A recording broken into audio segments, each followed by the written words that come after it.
soo dhawaada saaxiibadena YouTube. Filimkan wuxuu ku bilaabanayaa gabar lagu magacaabo Simon oo subaxaas ka soo dahday examka. Sidoo kale saaxiibadeed waa mid iyadana ka soo dahday examka, waxaana albaabka ka soo fiirinaya macallinkii si kedis ah. Waxa ay ula kulantay gabadhani ardaydii ay isu galaaska ahaayeen qaar ka mid ah oo ayagana subaxa ka soo dahay examka. Waxaana goobta ugu yimi aabaheed, waxaana uu u sheegay in ay raacdo, waxaana uu hadalka ugu raaciyay banaanka waxaa kugu sugaya hooyada iyo walaalka, balse way ku qanci weyday ayadoo u sheegaysa aabaheed inuu yahay examkii ugu dambeeyay ee ay kaga gudbi lahayd galaaskan ay hadda ay dhigato. Ugu dambeyn way raacday gabadhiisii, waxaana gaariga aabaheed waxaa soo wacay qof, waxaana uu ula hadlaa si kulul.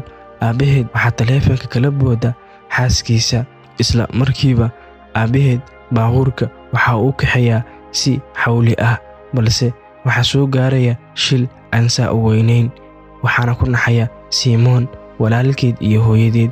Shilkan yar ee ay galeen waxaanay u sheegeen in uu baabuurka si tartiib ah u kaxeeyo si ay naftooda aysan u waayin. Sidoo kale waxaa la tusayaa in laamiga dhexdiisa uu ka dhacay shil. Qof ka mid ah baabuurta inuu u soo degay oo u weydiiyey waa maxay shilkan aad samaysay. Isla markiiba waxay ku cararayaan Simon iyo aabaheed iyo walaalkeed kaynta si ay ugu dhuuntaan shilkan yar ee ay galeen. Simon ayada arrintan waxba kalama socoto, balse aabaheed mar hore waxa uu sii qorsheeyay in ay galaan konteenarkan halkan oo ay ku helayaan ammaankooda, balse konteenarkan waxaa la galay aabahood, waxaana uu u faahfaahiyey sida ay hadda kadib ay halkan ay ammaan uga helayaan. Simon, hooyadeed iyo walaalkeed aad bay ula yaabeen waxa uu tusayo aabaheed, balse goobtan markii ay soo galeen waa uu u sharaxay aabahood, waxaana uu ku yidhi isdeji aabe, inagu waynu ka baxaynaa xaaladda tan. Walaalkeed sidoo kale waxaa la tusaya isagoo fakaraya.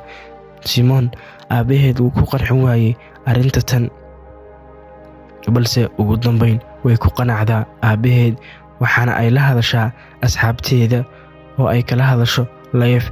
Simon kumay faraxsana in ay goobtan ay joogto. Sidoo kale walaalkeed waxa uu wacayaa hooyadiis, waxaana uu u sheegayaa inuu u baahan yahay cunto maadaama ay baahi hayso, ay waqti horena ay ugu dambeysay inuu wax cuno. Sidoo kale Simon waxa ay hooyadeed u sheegaysaa sababta uu u keenay halkan aabaheed, balse hooyadeed wax war ah ma ay siinayso.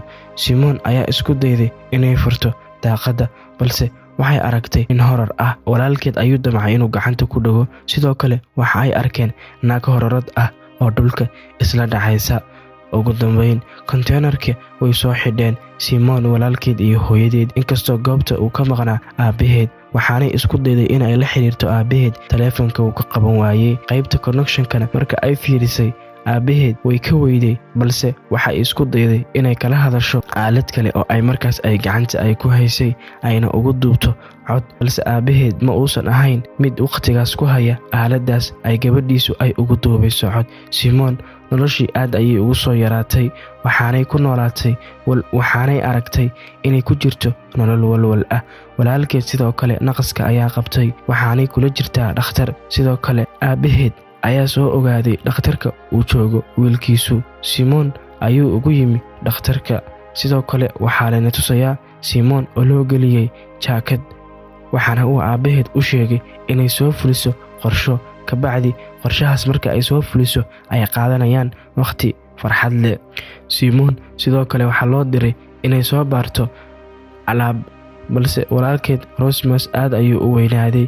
Asagana sidoo kale waxaa loo diray inuu ka soo baaro alaab, loo diray konteenarka dhexdiisa inuu ka soo baaro, balse ugu dambeyn Simon waxa ay banaanka uga baxdaa konteenarka ayadoo haysa toosh. Waqtiguna waxa uu ahaa waqti habeen ah, balse waxa ay isku dayday inay raadiso wixii uu u diray aabaheed. Waxaanay aragtay qof jiifa meel, waxaanay ku noqotay argagax. Intaas ka bacdi dib waxaa la ku soo celinayaa dhakhtarka oo uu joogo Simon aabaheed, waxaana uu irbad ku dirayaa wiilkiisa maadaama uu garanayo wiilkiisa xanuunka haya. Sidoo kale waxaa la tusayaa Simon oo ka soo xararaysa Simon marka ay dib ugu soo laabato dhakhtarka. Walaalkeed ayay niyadda u dhisaysaa ayadoo leh wad caafimaadaysaa. Sidoo kale Simon ayadana waxaa ku dhacaysa arrin argagax leh, waxaanay banaanka ay uga soo baxayaan ayada iyo walaalkeed konteenarka dhexdiisa, halkaas oo ah kayn. waxaana kayntan dhexdeeda ku soo weeraraya kooxdaas oo aad u hubaysan, waana koox ka mid ah askarta. kooxdan oo lagu soo wargeliyey in ay jiraan dad galay shil balse ku cararay kaynta, xogtoodana ay hayaan askarta. balse ugu dambayn askartii waxay isku dayeen inay soo afjaraan halka ay joogaan. askari lagu magacaabo Martini ayaa ka mid ah askartan, waxaana uu arkayaa arrin cajiib ah inta uu ku jiro howlgalkan loo soo diray.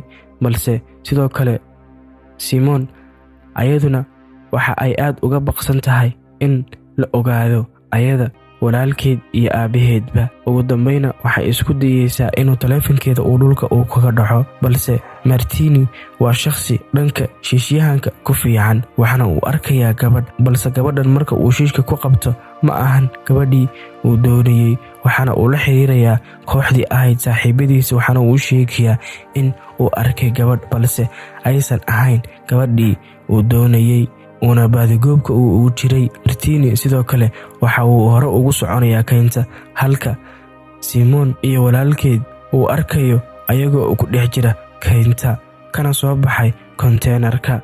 Martini ayaa u fidiyey inuu badbaadiyo Simon walaalkeed iyo hooyadeed, halka Simon aabaheed uu ka maqan yahay. sidoo kale kayntan dhexdooda waxaa ku kulmay askartan oo isku dayeysa inay mar labaad ay afduubtaan Simon walaalkeed iyo hooyadeedba, balse Martini waa uu u sheegay inay isdejiyaan maadaama ay hayaan ciddii loo soo diray, waxaanay isku dayayaan inay sameeyaan mar labaad qorshe kale oo ay ku raad joogaan Simon aabaheed. balse markii uu wareystay Martini waxba ugama aysan sheegin aabahood, sababtoo ah waxa ay ku dhaheen waqti hore ayaa noogu dambeysay, annaga aabbahayo ma aanan arag.